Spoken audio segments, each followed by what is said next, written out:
अगर मैं कहूँ एलटी सिर्फ कंस्ट्रक्शन कंपनी नहीं बल्कि डिफेंस से लेकर सेमीकंडक्टर तक में पैर जमा चुकी है तो कंपनी प्रोफाइल। नाम Larsen and Toubro limited LT. प्रकृति एक बहुराष्ट्रीय समूह मल्टीनेशनल कॉन्ग्लोमरेट जो इंजीनियरिंग प्रोक्योरमेंट और कंस्ट्रक्शन ईपीसी सॉल्यूशंस में विशेषज्ञ है। मुख्य sectors infrastructure, hydrocarbon, power, process industries, defence, सूचना प्रौद्योगिकी और वित्तीय सेवाएं। वित्तीय स्थिति और पूंजी। Q2 में मार्जिन में सुधार की उम्मीद है क्योंकि Q1 का एकमुश्त इन्वेंट्री लॉस दोबारा नहीं होगा। कंपनी बाहरी पूंजी जुटाने की योजना नहीं बना रही है क्योंकि उसके पास करीब 500 रुपए करोड़ कैश है। मुख्य बिजनेस सेगमेंट। कंपनी के 3 बड़े सेगमेंट 85 से 90% राजस्व देते हैं। इंफ्रास्ट्रक्चर सबसे बड़ा सेगमेंट, कुल राजस्व का 50% योगदान। FY25 में इस सेगमेंट की ऑर्डर बुक 3.5 लाख रुपए करोड़, कुल ऑर्डर बुक का 62%। ऊर्जा एनर्जी कुल राजस्व का 13 से 15% और ऑर्डर बुक का 29% योगदान। वर्तमान में IOCL के लिए भारत का सबसे बड़ा ग्रीन हाइड्रोजन प्लांट बना रही है। आईटी और टेक्नोलॉजी सर्विसेज उच्च मार्जिन और एसेट लाइट बिजनेस जो 18 से 20% राजस्व और कंपनी के एबिटडा में लगभग 30% योगदान देता है। इसमें LTI माइंडट्री और LT टेक्नोलॉजी सर्विसेज LTTS जैसी लिस्टेड कंपनियां शामिल हैं। नई संभावनाएं और रणनीतिक कदम। रक्षा क्षेत्र में विस्तार, जहां LT युद्धपोत, पनडुब्बी और मिसाइल सिस्टम बनाती है। सेमीकंडक्टर सेक्टर में प्रवेश अपनी सब्सिडियरी LT सेमीकंडक्टर टेक्नोलॉजी के माध्यम से 2027 तक 3,600 रुपए करोड़ निवेश कर 3 नए डेटा सेंटर बनाने की योजना। 2022 में भी 2B digital market place LT SuFin launch किया। डेवलपमेंट प्रोजेक्ट्स और एसेट मोनेटाइजेशन। LT अपने गैर प्रमुख एसेट्स जैसे हैदराबाद मेट्रो रेल और नाभा पावर प्लांट को बेचकर मोनेटाइज करने की दिशा में काम कर रही है।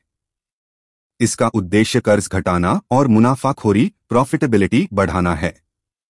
कंपनी का फोकस अपने मुख्य बिजनेस पर रहेगा, साथ ही नए और तेजी से बढ़ते सेक्टर्स में विस्तार करेगी। वित्तीय प्रदर्शन स्टैंड अलोन। सेल्स हर साल लगातार बढ़ रही है। मार्च 2025 तक 2,55,734 रुपए मिलियन पर पहुंची। नेट प्रॉफिट मजबूत वृद्धि, मार्च 2025 तक 17,673 रुपए मिलियन तक पहुंचा। EPS मार्च 2022 के 61 रुपए 70 पैसे से बढ़कर मार्च 2025 में 109 रुपए 35 पैसे हो गया। डिविडेंड पेआउट परसेंट पिछले 4 साल में 31% से 36% के बीच स्थिर रहा। Q1 FY26 प्रमुख प्रदर्शन बिंदु। ऑर्डर बुक जून 2025 तक LT की ग्रुप ऑर्डर बुक 6 रुपए 13 पैसे ट्रिलियन पर पहुंची, जो साल दर साल YoY 25% की वृद्धि है। ऑर्डर इनफ्लो तिमाही में 945 रुपए बिलियन के नए ऑर्डर मिले, जो 33% YoY की मजबूत वृद्धि है। इसमें प्रोजेक्ट्स मैन्युफैक्चरिंग PM ऑर्डर 41% बढ़े। भौगोलिक मिश्रण ऑर्डर बुक में 54% घरेलू और 46% अंतर्राष्ट्रीय ऑर्डर हैं। अंतर्राष्ट्रीय ऑर्डर्स में से 82% मिडल ईस्ट से हैं। भविष्य की संभावनाएं प्रॉस्पेक्ट्स पाइपलाइन अगले 9 महीनों के लिए 14 रुपए 80 पैसे ट्रिलियन की मजबूत पाइपलाइन 63% YoY वृद्धि के साथ। इसमें इंफ्रास्ट्रक्चर 7 रुपए 97 पैसे ट्रिलियन और हाइड्रोकार्बन 5 रुपए 78 पैसे ट्रिलियन शामिल हैं। सेगमेंटवार प्रदर्शन Q1 FY26 बनाम Q1 FY25। Infrastructure projects. Net revenue 7% बढ़कर 287 रुपए 60 पैसे बिलियन। एबिटडा मार्जिन 5.8% से घटकर 5.7%। वृद्धि का कारण अंतर्राष्ट्रीय ऑर्डर्स में बढ़ोतरी। Energy projects. नेट रेवेन्यू 47% बढ़कर 124 रुपए 70 पैसे बिलियन। एबिटडा मार्जिन 8.7% से घटकर 7.3%। मुख्य वजह कई ऑनशोर और offshore hydrocarbon package. Hi tech manufacturing. Net revenue 75% बढ़कर 32 रुपए 30 पैसे बिलियन। एबिटडा मार्जिन 17.4% से घटकर 15.1%। वृद्धि का कारण हेवी इंजीनियरिंग और precision engineering systems (PES) projects में तेज निष्पादन। IT technology services net revenue 10% बढ़कर 126 रुपये 20 पैसे बिलियन। एबिटडा मार्जिन 20.0% से घटकर 19.5%। वृद्धि का कारण एलटीआई माइंडट्री का मैन्युफैक्चरिंग, रिसोर्सेज और बीएफएसआई सेगमेंट में बेहतर प्रदर्शन। FY26 मैनेजमेंट गाइडेंस कोई बदलाव नहीं।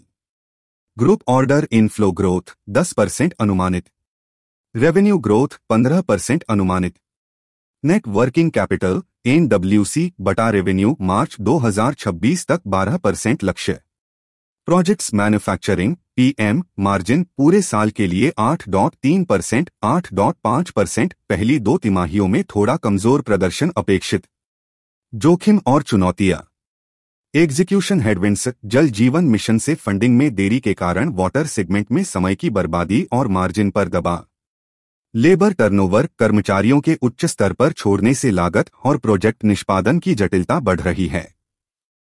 हैदराबाद मेट्रो। भारी कर्ज और कम सवारी रीडरशिप के कारण ब्रेक इवन पॉइंट दूर है, जब तक राज्य सरकार का समर्थन या एसेट मोनेटाइजेशन न हो।